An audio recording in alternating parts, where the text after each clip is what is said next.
Bonjour, je suis Xavier de Huizara, je suis expert et coach en licenciement, c'est-à-dire que j'apprends aux gens comment faire pour se faire licencier.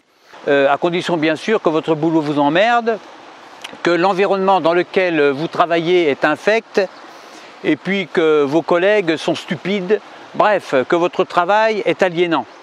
Alors dans ce cas, boulot perdu, ça veut dire chaîne brisée égale liberté retrouvée. Je vous rappelle qu'un travail au sens étymologique du terme, eh bien c'est un instrument de torture.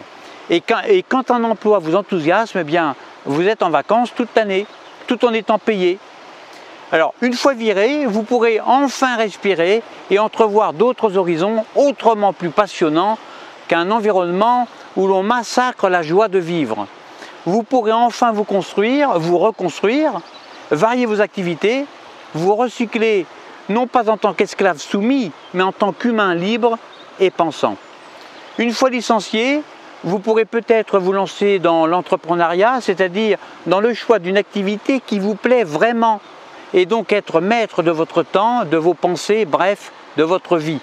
Ma méthode consiste à pousser votre patron à vous licencier, mais sans le motif de faute grave. J'ai mis au point de nombreuses tactiques, je vous en livre aujourd'hui une seule, d'une redoutable efficacité. Alors, vous allez voir votre directeur dès le matin et vous lui expliquez que vous souhaitez vous excuser à cause d'un rêve que vous avez fait la nuit précédente. Expliquez-lui que dans votre rêve, vous lui avez fait un doigt d'honneur et que vous l'avez traité de tous les noms. Joignez le geste à la parole. Expliquez-lui que vous êtes très gêné par tant de vulgarité, mais que c'est vrai, qu'il est vraiment con, que c'est vraiment un gros con, dans votre rêve bien sûr. Normalement, si vous avez affaire à un patron normal, eh bien il devrait vous virer immédiatement. N'hésitez pas à être vulgaire puisque en rêve on peut tout se permettre. Il ne pourra jamais rien vous reprocher, d'autant plus que si vous venez le voir, c'est justement pour vous excuser.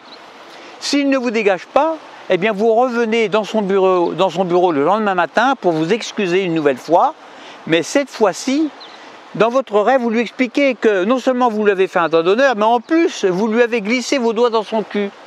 Expliquez-lui bien que vous êtes très gêné par tant de vulgarité, insistez, mais que c'est la vérité. Vous lui avez vraiment mis vos doigts dans son cul. Et s'il n'a toujours pas compris, eh bien vous revenez le lendemain matin, etc., etc. Tout en inventant des tas de rêves plus ou moins farfelus, mais vous lui dites bien que ce sont des rêves et que vous vous excusez. Comme ça, il ne pourra jamais vous licencier pour faute grave. Alors, à bientôt pour de nouveaux tutos.